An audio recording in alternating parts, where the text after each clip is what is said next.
The iPad Pro 2018 was Apple's high-end flagship iPad for the end of 2018 and all of 2019, and a lot of people are still recommending this iPad for people to purchase now in 2024, but my question is this iPad still worth the money? First, going into the design, this was the first iPad to use this design, and this design is still being used now in 2024 across the entire iPad lineup. This design was initially criticized for having major structural issues, with the majority of reviewers mentioning that the device bends easier than other iPads and other tablets in a comparable market. This issue affected a couple of my iPad Pros from this time period, but the iPad that I have here doesn't seem to have any bend. The overall design, though, is great. It's really thin, really light, and the space gray model has a really nice dark tint. I really like how this iPad was designed and how the bezels are very thin, but not thin enough for accidental touches to commonly occur. Speaking of the display, this iPad uses an LCD Liquid Retina display. This is a nice display and it supports ProMotion. It's good overall, but I find it lacks in brightness, and the unit that I have does have a couple of dead pixels.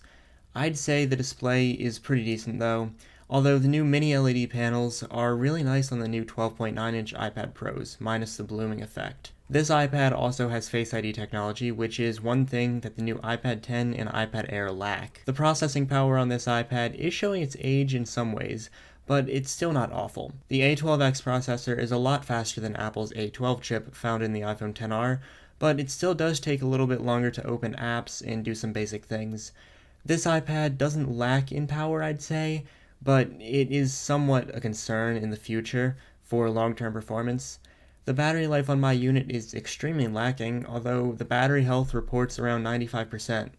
It only lasts a couple of hours, and my personal iPads, the iPad Air 5 and the Pro M2, both last much longer than this, and they have similar battery health to my 2018 Pro. This seems to be an issue with iOS 17, and it seems pretty unlikely to be fixed in a future software update.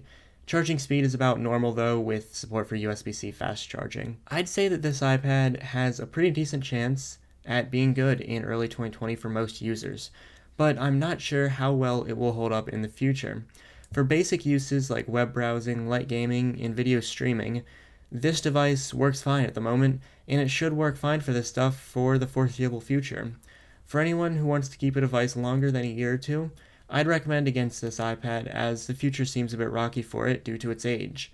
I will note that I did review the 2015 iPad Pro last year and the iPad Pro 2017 in 2022, and they both performed pretty well, although I've been told that they're getting worse in the last couple of months.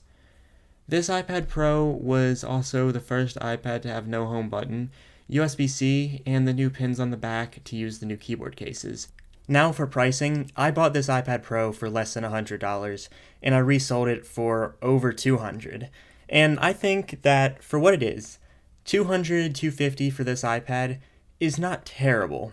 But I'd say, if you're able to, the 10th generation iPad is a really good purchase right now if it's refurbished or on sale, because the 11th gen is now coming out in the next couple months, I believe. And it just seems like the 10th gen is going on sale more frequently, and refurbished deals are happening more often on the 10th gen. And I have been using the iPad Air with the M1 processor for a while, more on that later, but it just performs better than the iPad Pro 2018, and also it seems like the battery and just the general experience on the iPad Air is better than the iPad Pro 2018. Everybody who I know who's owned an iPad 10 tells me that they're just more solid devices in 2024. I could also recommend the iPad Air 5, as I've been using one of these for the last few months alongside my new iPad Pro. And it performs great, and I have no complaints about it, honestly. It's a good device. I would say the iPad Pro 2018 is worth it for someone who just wants to keep it for about a year and then buy something newer. But this iPad Pro 2018 is probably not a good idea for the long run. The iPad Air with the M1 chip and the iPad 10 are both better overall devices, as the A14 and the iPad 10 has a better single-core score, and it overall feels quicker to me personally. The iPad Air 5th Gen is overall really nice too, and it will have a lot more performance as it's got the M1 processor. Now with that said, the one thing that both of those devices will be missing is the ProMotion display, along with the iPad 10 and iPad Air 5 having slightly thicker bezels, and they also won't have Face ID. I would say the compromise is worth it myself, but I don't know how other people would view that. But with all that said, thank you for watching this video. Hopefully you enjoyed it, and goodbye.